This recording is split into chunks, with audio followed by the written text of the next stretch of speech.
Evangelho de Mateus, capítulo 5, nós leremos a partir do verso 23.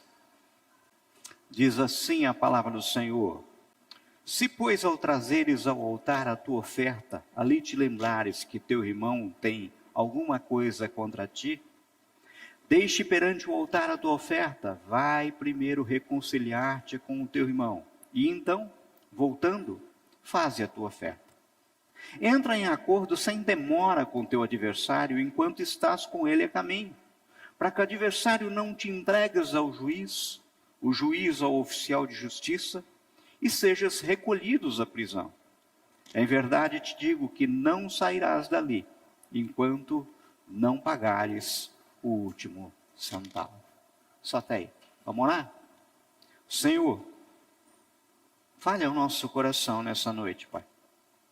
Que as palavras que saiam dos meus lábios não sejam de persuasão humana, mas palavras vindas do teu trono e transforme as nossas vidas, Pai.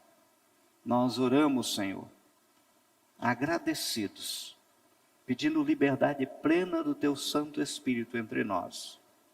E o fazemos em nome de Jesus. Amém?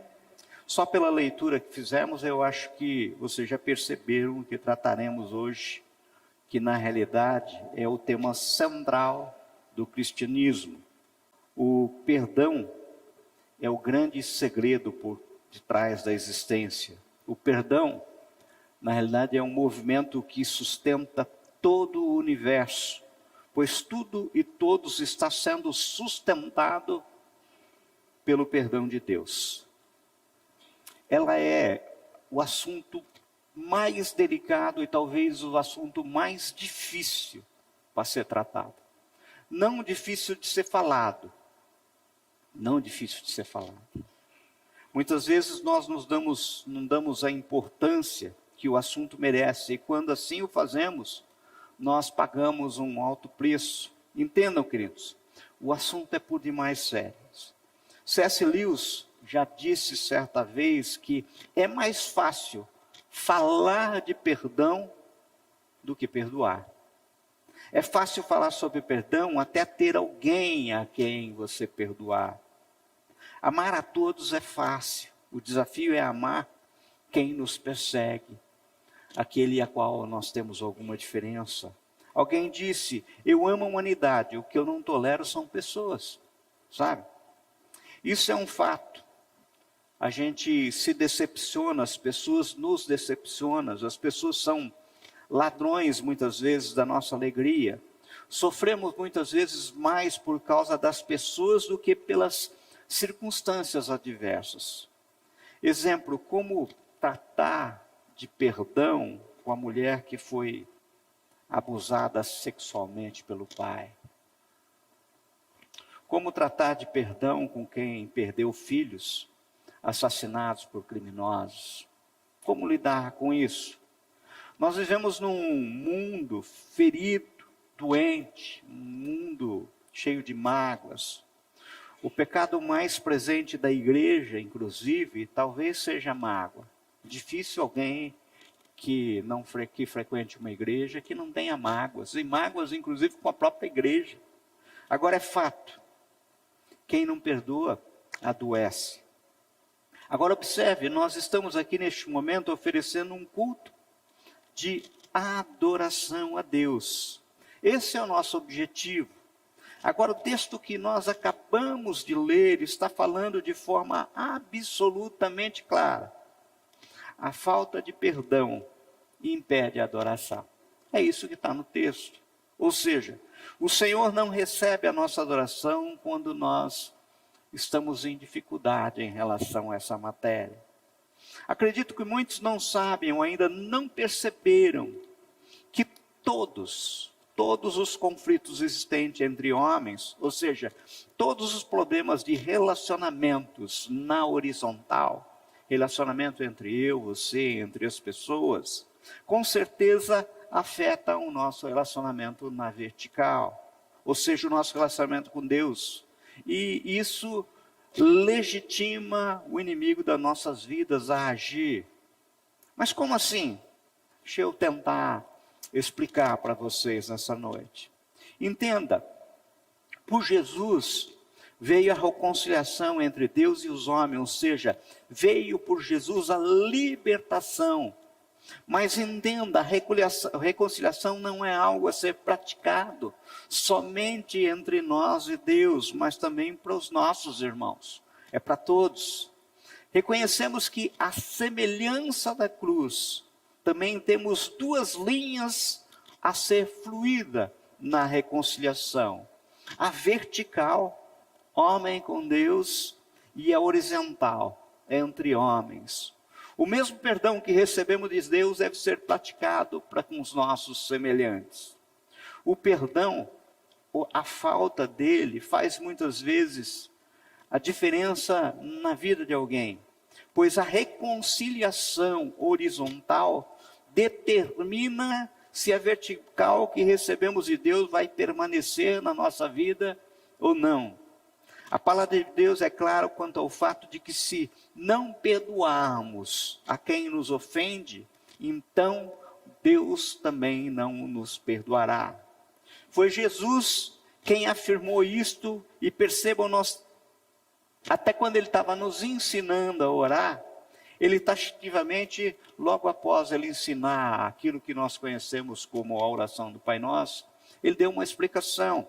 Mateus 6, 14 e 15.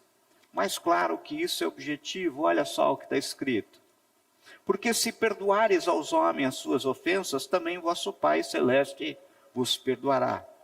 Se porém não perdoarem aos homens as suas ofensas, tampouco vosso Pai vos perdoará as vossas ofensas. Deus tem nos dado perdão gratuito, sem que merecêssemos, sabe? E espera que usemos do mesmo espírito misericordioso para quem nos ofende. Se fluirmos no mesmo espírito perdoador, permaneceremos na reconciliação alcançada através de Cristo Jesus. Contudo, se nós nos negamos a perdoar, nós interrompemos o fluxo da graça de Deus em nossa vida. A nossa reconciliação vertical é comprometida pela ausência da reconciliação horizontal. Tem um texto que Paulo fala em Hebreus, capítulo 12, verso 14 e 15. Eu queria que você prestasse atenção. Lá está escrito assim, ó. Segui a paz com todos e a santificação, sem a qual ninguém verá a Deus. Atentando diligentemente, porque ninguém seja faltoso, separando-se da graça de Deus, nem haja alguma raiz de amargura que, brotando, vos perturbe, e por meio dela, muitos sejam contaminados. O que resta claro aqui no ensino de Paulo, é que se nós não entendermos que devemos seguir a paz com todos, nós vamos criar um problema com Deus. Ou seja, quando eu não tenho paz com quem está do meu lado, o problema meu não é só com quem está do meu lado. O problema é que eu estou arrumando uma confusão danada com o Senhor, sabe? Pois isso afetará automaticamente a nossa santificação. E isso trará separação de modo a nos afastarmos daquilo que é a razão de nós estarmos aqui, da graça do Senhor. Nós lemos de início, o texto diz assim: se pois ao trazeres ao altar a tua oferta. Aqui está falando de adoração. Você está indo ao altar. Aqui o sentido é de adoração. E ali lembrares que teu irmão tem alguma coisa contra ti. Você está com algum conflito, você está com algum problema de relacionamento. Deixa perante o altar a tua oferta. Vai primeiro reconciliar-se com o teu irmão. Ou seja, pratica o perdão. E então, voltando, faz a tua oferta. É incrível o Senhor colocar um condicionante para receber a nossa adoração. Parece que Ele está falando assim, olha só, eu tenho a mão santa. Eu não posso receber mãos sujas com sangue. Mãos não consertadas, sabe? Isso é muito sério. O que o Senhor está dizendo de forma clara é que os nossos problemas de relacionamento na horizontal afetam os nossos relacionamentos na vertical.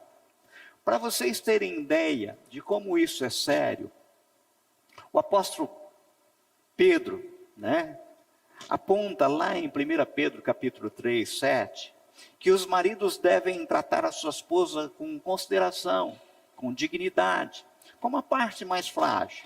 E ele ainda diz assim, qual a razão? Para que não se interrompam as vossas orações. Ou seja, se o relacionamento do casal não tiver concórdia, estiver em desacordo, desentendimento, Deus não ouve as orações. Pesado isso, né? Mas é verdade. Espírito de uma só carne. Ele espera a concordância. Cristo também nos advertiu com clareza sobre isso. E uma das suas parábolas, talvez a mais utilizada a respeito disso. Quem teve a Bíblia, abra aí Mateus capítulo 18. Vamos ler a parábola a partir do verso 23. Vocês lembram? Pedro se encontra com Jesus e no meio do bate-papo fala assim, Senhor, até quantas vezes eu devo perdoar o meu irmão? Até 7 vezes? Na realidade ele estava dando umas lambujas aí, porque se acreditava que era até 3 vezes no máximo.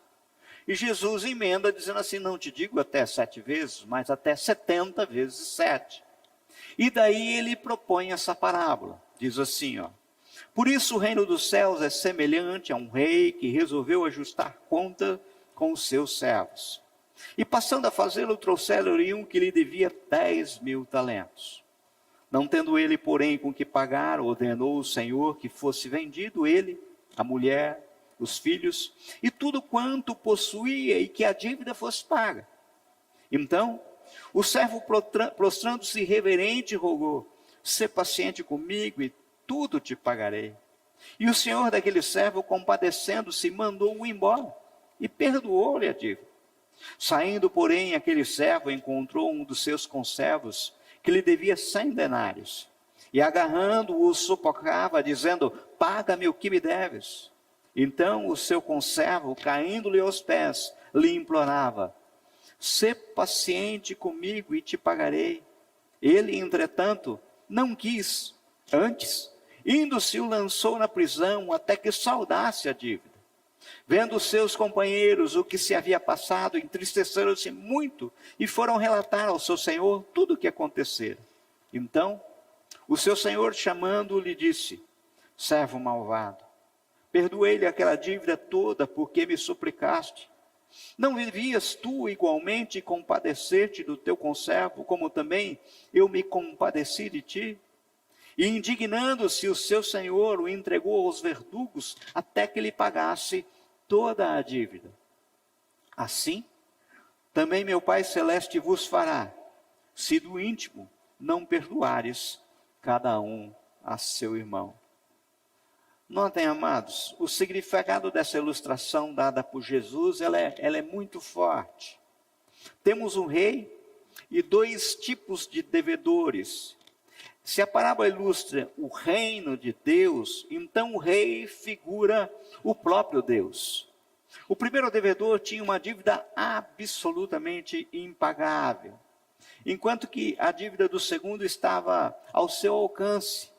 Não há como comparar as dívidas de cada um. 10.000 talentos da dívida do primeiro servo era equivalente a uma soma exorbitante. Muitos estudiosos já tentaram fazer essa conversão, e é muito complicado a gente fazer conversão de moedas antigas. Alguns dizem que equivalia a mais ou menos 350 toneladas de ouro, algo impagável, uma fortuna inimaginável. Enquanto que os 100 denários do outro servo era equivalente a apenas 100 dias de trabalho. Essa diferença revela a dimensão da dívida que cada um de nós tinha para com Deus. E que por ser impagável, estávamos destinados à prisão da escravidão eterna.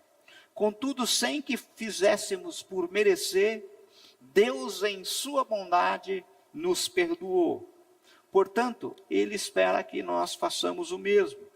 O cristão que foi perdoado de seus pecados e recusa-se a perdoar um irmão, seu conservo do Evangelho, terá seu perdão revogado. É isso que está escrito na parábola. E é interessante que fala assim, é semelhante. E diz no final assim, assim meu Pai Celeste vos fará. O que ele está falando? Ele está falando de uma regra. Ele está falando de um padrão. Ele está falando assim, olha, não vou dizer que eu não avisei.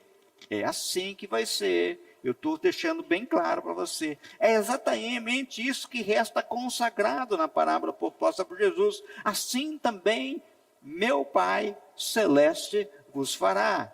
Entendam, isso é muito sério, gente. As ofensas das pessoas contra a gente não são nada perto das nossas ofensas que o Pai Celestial deixou de levar em conta para nos perdoar. E a premissa bíblica é que se podemos ser perdoados por Ele, então também devemos perdoar a qualquer um que nos ofenda. Agora, percebam que a parábola em questão nos aponta que quem não perdoa vai preso, é preso. Note o que lemos no verso 34. Indignando-se o seu senhor, o entregou aos verdugos até que lhe pagasse toda a dívida. Ou seja, entregou à prisão, ao carcereiro. Agora, a palavra verdugo, ela tem um significado, ela significa torturador. Isso quer dizer que, além de preso, aquele homem seria torturado como uma forma de punição.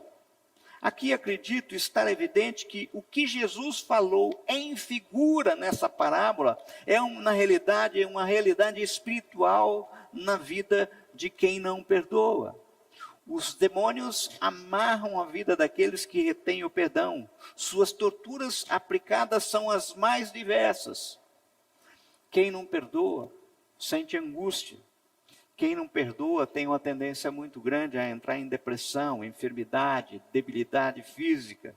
Entendam, queridos, o que se opera aqui é uma espécie de legitimação para que o atormentador, o torturador, venha a agir. A pessoa fica aprisionada por falta de perdão. Muita gente tem sofrido com falta de perdão.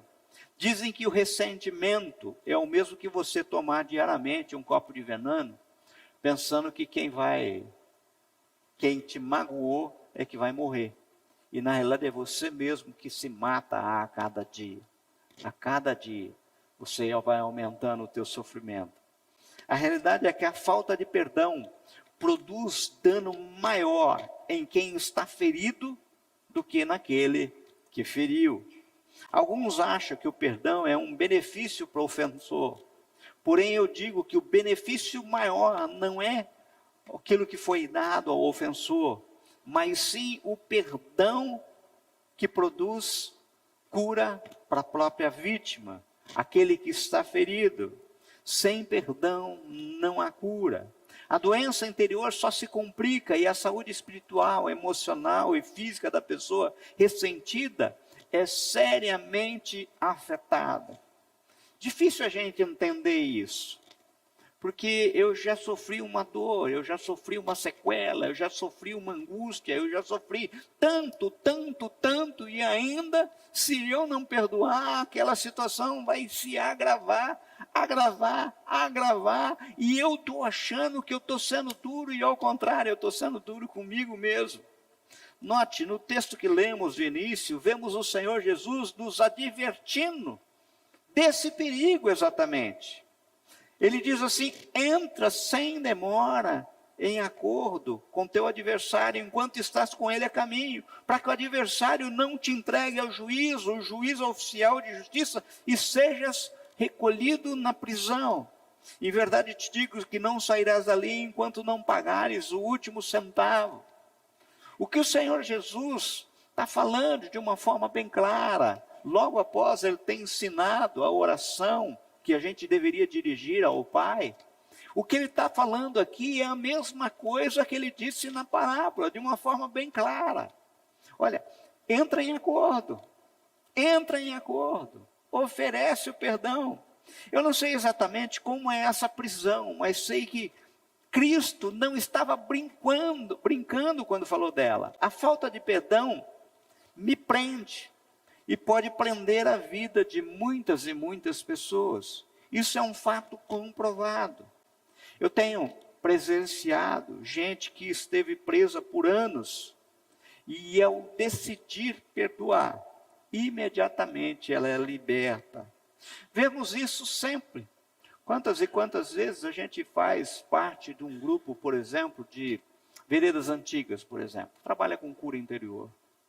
Aquilo está aprisionado, é como se fosse uma cela que fecha sentimentos, angústias, mágoas, muita dor, muito choro, muita dor, muito choro. A partir do momento que essa pessoa decide pura e simplesmente verbalizar o perdão, parece que, Dionísio, é automático. O Senhor abre a chave da cela. Automaticamente. É sobrenatural, né, Edson? Quantas e quantas vezes o Edson, a Rosana, ministrando, né, no Veredas Antigas, já teve a oportunidade de ver isso. Automaticamente, muitas vezes dores de anos, dores de décadas, angústias que ficaram encalacradas e sofrendo, a partir do momento que ela pura e simplesmente decide perdoar. Agora percebam, queridos, o que o Senhor está falando bem claro, para você que é cristão, é que perdão não é uma opção, ele não é opcional, ele é mandamento. Sabe? Não cabe a mim decidir se vou perdoar ou não vou perdoar. Eu simplesmente obedeço. Um dos maiores equívocos é você pensar que o perdão está relacionado com o sentimento. Eu já ouvi muitas e muitas vezes pessoas que já sofreram tanto, sabe? Como é que eu falo, que nem eu dei o exemplo aqui, como é que eu falo para uma mulher que tem recordações da sua infância de um abuso de pai? Como é que eu falo? De perdão, sabe? E muitas vezes eu já ouvi expressões do tipo assim, puxa vida, mas eu não sinto de perdoar. Você não vai sentir nunca. Isso não vai acontecer. Pois perdão está relacionado a uma coisa chamada decisão. Eu decido perdoar. E o sentimento? Isso não é problema teu. Você não tem controle sobre o sentimento. É assim, ó, queridos. Se eu tiver entristecido, muito magoado, eu posso dar um sorrisinho amarelo, fingir não estar triste, para que ninguém perceba. Mas isso não muda o fato de eu estar triste por dentro. Não tenho condão de mudar esse fato. Por quê? Porque eu não tenho controle sobre os meus sentimentos. O que eu pura e simplesmente faço é obedecer e entregar na mão do Senhor. Senhor, eu vou simplesmente decidir perdoar. E os sentimentos? Entrega na mão de Cristo. Então, como deve ser o perdão? A pessoa tem que pedir perdão ou merecê-lo para ser perdoado? Não. Nós devemos perdoar como Deus nos perdoou. Efésios 4:32 diz assim: antes sede uns para com os outros benignos, compassivos, perdoando-vos uns aos outros, como também Deus em Cristo vos perdoou. O texto bíblico diz que o nosso perdão e reconciliação horizontal deve seguir o exemplo de Deus em Jesus, do jeito que Ele praticou conosco. Então basta perguntar: quem aqui é merecedor do perdão de Deus? Quem aqui poderia erguer a mão e falar assim: não, eu sou um dos caras que sou bacana pra caramba, eu mereço o perdão de Deus. O perdão de Deus, ele é algo imerecido. Então, nosso ofensor também não precisa merecer para receber o perdão. E perdão é um ato de misericórdia, de compaixão. Nada tem a ver com merecimento.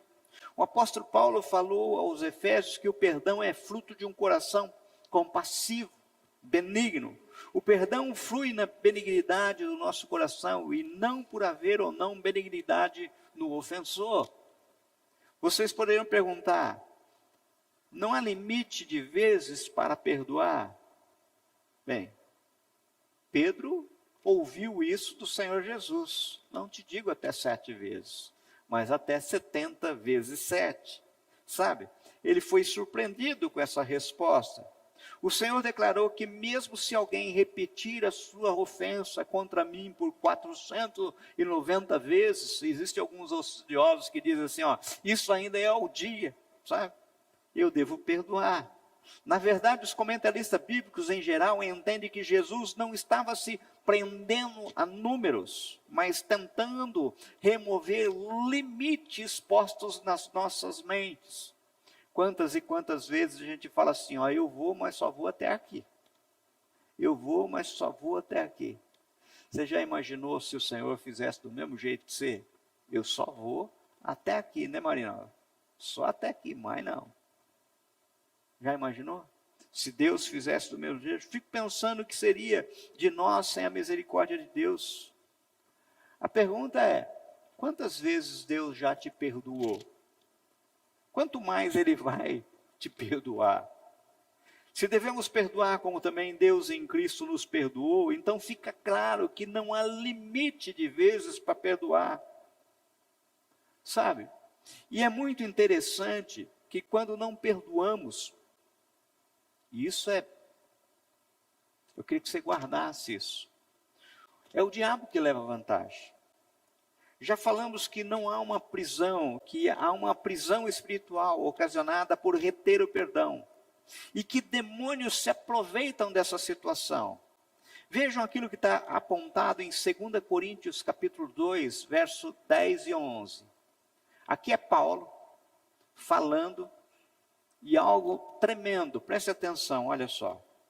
A quem perdoais alguma coisa, também eu perdoo.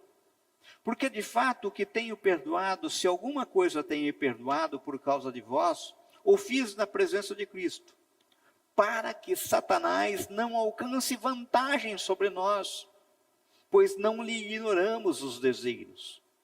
O apóstolo Paulo revela aqui que se deixarmos de perdoar, quem vai se aproveitar da situação não é aquele que não recebeu perdão. É Satanás e seus demônios. O adversário das nossas almas. Disse ainda que não ignorava a maquinação do maligno. Em outras palavras, ele estava dizendo que justamente por saber como o diabo age na falta de perdão, é que não podia deixar de perdoar. Sabe? É tipo assim, o perdão não é opcional, é um mandamento. E Deus colocou como um mandamento, Jesus colocou como mandamento de uma forma bem clara, para nos preservar. Dizendo assim, olha, faça isso para que não haja autorização para que o inferno haja na sua vida. Para que isso não venha te roubar o sono, sabe? Para que isso não venha mais e mais te causar doença. Precisamos entender que Deus não será engrandecido na falta de perdão, que o ofendido não lucra nada por não perdoar, que até mesmo o ofensor pode estar espiritualmente preso. O único que lucra com isso, acreditem, é o diabo, pois passa a ter autoridade na vida de quem decide alimentar a ferida do ressentimento. Agora percebam, no texto que nós lemos de Hebreus 12, 14 e 15, alerta para que não haja uma raiz de amargura. Diz assim, segui a paz com todos e a santificação, sem a qual ninguém verá o Senhor. Veja que não está seguir a paz com todos, e coloca aqui, e a santificação. Atentando diligentemente, porque ninguém seja faltoso, separando-se da graça de Deus, nem haja alguma raiz de amargura, que brotando vos perturbe, e por meio dela muitos sejam contaminados. Aqui o autor sagrado está deixando claro que a ofensa apresenta-se como uma espécie de, assim, de semente.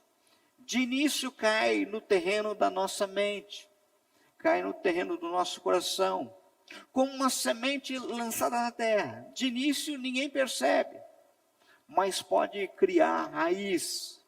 E aqui o autor chama de raiz de amargura.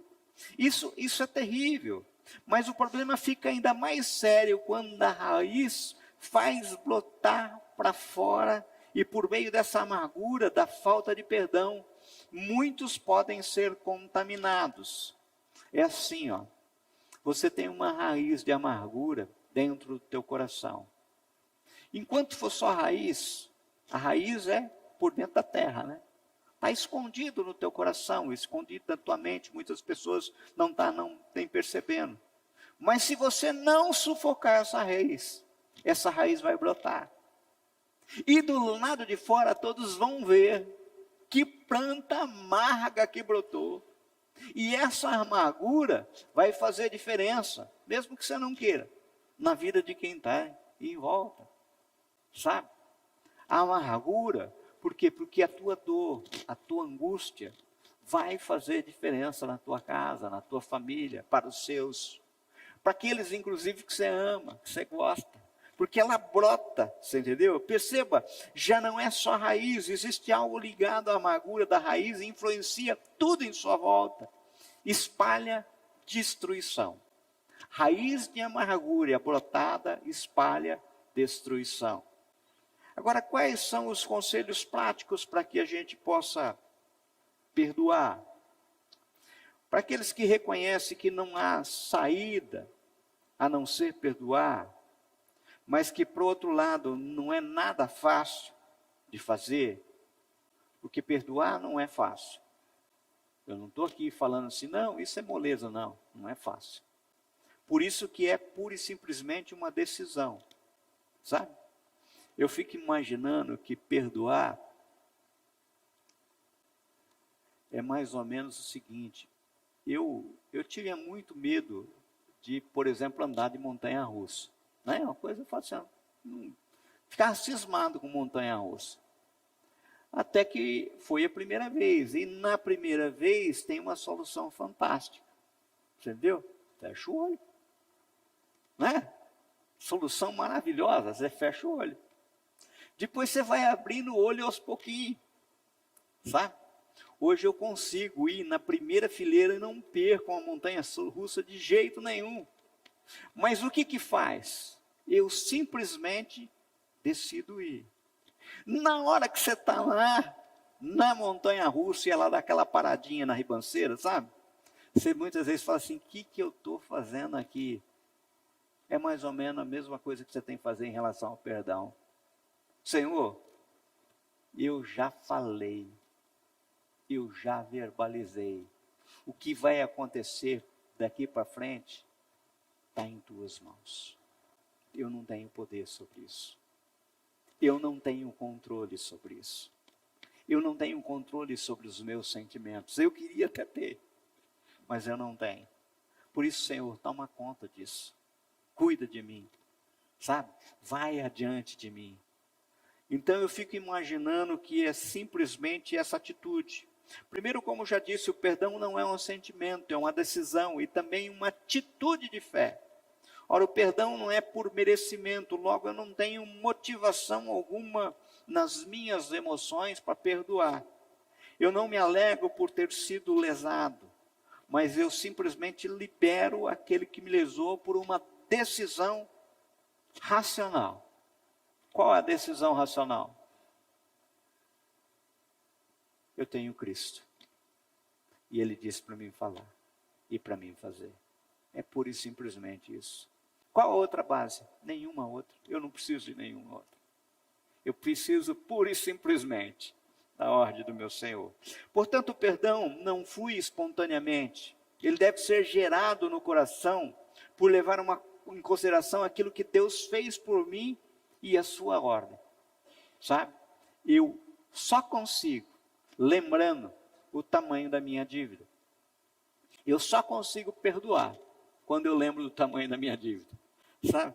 As consequências da falta de perdão também devem ser lembradas para não dar mais munição, sabe? A razão da emoção. É preciso fé para perdoar. É gozado que os discípulos, quando tratavam a respeito desse assunto, tá? E o Senhor Jesus diz assim: acautelai-vos, se teu irmão pecar contra ti, repreende-o. Se ele se arrepender, perdoa-lhe. Se por 7 vezes no dia pecar contra ti, 7 vezes vier-te contigo, dizendo, estou arrependido, perdoa-lhe. Então disseram o apóstolo ao Senhor, aumenta-nos a fé. Para perdoar é preciso de fé, né, Nilce? A gente precisa de fé, sabe? A gente só perdoa por causa da fé. Tem vontade? Não. É desejo? Não. Sabe? Vem de ser? Não. O que você faz? Eu obedeço. Eu simplesmente verbalizo. Eu simplesmente desejo. Naquele instante, os discípulos reconheceram que para praticar esse nível de perdão é preciso de fé. É necessário crer que Deus é justo, que Ele não nos pede mais do que aquilo que podemos dar. Quando Ele diz, perdoe, Ele não está falando para você, isso é impossível, não. Ele só está colocando porque é possível. Se Deus nos pediu que perdoássemos, Ele vai nos socorrer, dispensando sua graça no momento em que tivermos uma atitude de perdão. É assim, sobrenatural. Não é pura e simplesmente explicação psicológica. É uma sobrenatural de Deus. Deus cura. Deus repara. Deus cuida do nosso coração. Deus cuida das nossas emoções. E quando a gente consegue perdoar, é libertador. Sabe? Aquilo que tirava o sono seu não tira mais. Sabe, meu querido, minha querida, eu não sei a sua história. Eu não conheço detalhes da sua dor. Alguns rostinhos aqui a gente conhece um detalhezinho, uma outra coisa, sabe?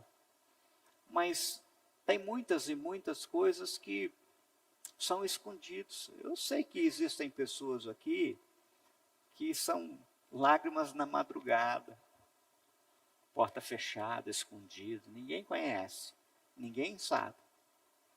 Quantas e quantas pessoas que estão aqui adentram os templos, as pessoas olham andando na rua e falam assim, aquele é uma pessoa sem problema.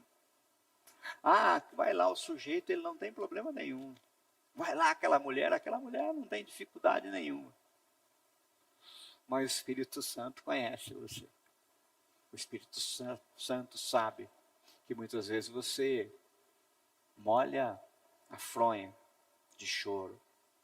Você tem madrugadas mal dormidas, sabe? Coisas que causaram muita dor, sabe? Eu nem sei dizer se há, dentro de pessoas que entraram aqui, raiz de amargura, ou se essa raiz já está brotando isso e fazendo mal às pessoas, inclusive, que estão à sua volta. E agora você está ouvindo isso e fala assim, puxa vida, mas não é isso que eu queria. Eu não queria isso. Eu não queria essa raiz de amargura dentro do meu coração. Não fui eu que escolhi. Eu não queria que isso afetasse a minha casa, a minha família. Não fui eu que escolhi. Eu queria parar de chorar. Não fui eu que escolhi. A única coisa que eu sei dizer para você é que o nosso Deus é justo e fiel. De modo que se você simplesmente, em detrimento dos seus sentimentos, em detrimento da sua dor, sem menosprezá-las, sabe? Se você tomar uma decisão, eu decidi perdoar, pela fé no Senhor, Deus vai te libertar de toda e qualquer prisão. Ele repreenderá os verdugos e lhe dará uma paz libertador. Querido, querida, confie no Senhor. Isso é libertador. Lembre-se que José deve ter sofrido por anos. Vocês lembram da história, né? Vendido pelos irmãos como escravo, acusado de um crime que não cometeu, lançado na prisão. Quantos e quantos momentos na sua vida ele não pensava em perdão para os irmãos. Inclusive quando ele reencontrou os irmãos, vocês se lembram da história? Vocês lembram que a primeira coisa que ele fez foi esconder uma caneca, né, nos arreios dos irmãos, para eles serem pegados como se tendo sido furtando? Aquilo é atitude de quem queria perdoar? Não. Isso é atitude de quem queria, eu quero vingança. Eu vou amarrar eles aqui. Só que quando você caminha nos capítulos da Bíblia, você chega no capítulo 50, verso 20, e você vê José reconhecendo, dizendo assim: quem me trouxe aqui foi o Senhor. E ele perdoou os irmãos. Chorou, mas o choro de amargura se transformou em choro de alegria, simplesmente porque ele conseguiu perdoar. Sabe, amados, perdão não é esquecer, não é amnésia, sabe? Nem tampouco transforma o errado em certo. Não tem nada a ver. Você está achando assim, eu vou perdoar, parece que eu estou concordando. Não, você não está concordando porque não está errado. Tem nada a ver. Tem nada a ver. Você simplesmente quer se livrar do peso, sabe? Não tem nada a ver o peso, sabe? Não tem nada a ver. Você simplesmente decide obedecer e coloca os seus sentimentos, sua confiança nas mãos de Jesus. Perceba que José não exigiu justiça, ele exerceu, foi misericórdia. Perdão é um ato de graça. Queria orar com vocês. Eu não sei como é que você está aqui hoje, sabe? Muitas vezes você traz no teu coração dor de meses, dor de ano, dor de anos, dor de décadas. Aquela coisa assim que eu não consigo perdoar. Sabe, isso vem e volta todo dia no teu coração. Todo dia no teu coração. Eu queria te desafiar hoje a você tomar uma atitude. Dionísio, simples assim? Pelo que está no texto da palavra, é simples assim. É muito simples. Sabe? Você toma uma decisão. Você dizer para o Senhor Jesus nessa noite, Senhor, eu quero perdoar. Eu quero perdoar. Eu não sinto de perdoar. Ainda dói muito. A ferida ainda sangra. Mas eu quero. Eu sei que não é na minha força. Eu sei que não é na minha força. Mas eu preciso desse sobrenatural do Senhor. E eu só vou tomar essa atitude, Pai, porque eu reconheço o teu senhorio e eu decidi obedecer. Só obedecer. E eu confio que o Senhor vai tomar conta do meu coração. O Senhor vai curar minha alma. Senhor, olha para nós aqui, Pai. Olha para nós. Pai, nós clamamos aqui de início liberdade plena, genuína do Teu Santo Espírito, Pai. Pai, essas palavras que refletimos hoje, Senhor, para nós, para nossa limitação, ela é tão difícil, A gente não consegue entender como é que o Senhor conseguiu nos perdoar. Mas isso, Senhor, meu Pai, o que o Senhor determina é algo simples. Difícil, mas simples. Obediência. Eu sei que o Senhor examina cada coração aqui, cada um, Senhor, cada casal, cada jovem, cada homem, cada mulher. O Senhor conhece a história. O Senhor conhece, Senhor, meu Pai, a dor que está dentro do coração. Aquilo, Senhor, meu Pai, que muitas vezes está sendo sussurrada pelo inferno nos ouvidos agora. Pai querido, Pai amado, eu sei que não é fácil, mas a atitude de cada aqui hoje, neste momento, Senhor, seja visto no céu, Pai, como um reconhecimento do Teu senhorio. Todos estão dizendo aqui, nós decidimos pelo perdão. Embora nós não tenhamos sentido, embora esteja doendo, nós decidimos pelo perdão. Por isso, Senhor, escreve essa data, essa verdade, Pai, no calendário celestial e transforma as nossas vidas. Pai, arrebenta, Senhor, as chaves das nossas prisões, Senhor. Cancela toda ordem aos verdugos da nossa alma, Senhor. Aniquila, Senhor, meu Pai, em nome de Jesus, Senhor, meu Pai, toda perturbação demoníaca. Tudo aquilo, Senhor, que muitas vezes nos tira o sono. Tudo aquilo, Pai querido, Pai amado, que muitas e muitas vezes, Senhor, nos causa depressão, angústia. Cancela agora do Teu trono, Senhor, meu Pai. E eu sei, Senhor, que nós damos liberdade para o Senhor mudar o nosso sentimento, Senhor.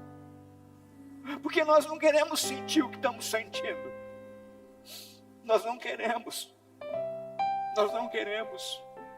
E nós só perdoamos porque nós Te obedecemos. Porque o Senhor é nosso Deus. E nós já cansamos de discutir, Senhor. Nós não queremos ter razão. Nós queremos simplesmente obedecer. Muda, Senhor, meu Pai, a nossa história, Pai. E faz isso, Senhor, não porque mereçamos. Faz isso porque nós oramos. No nome que é sobre todo nome. No nome de Jesus. Amém?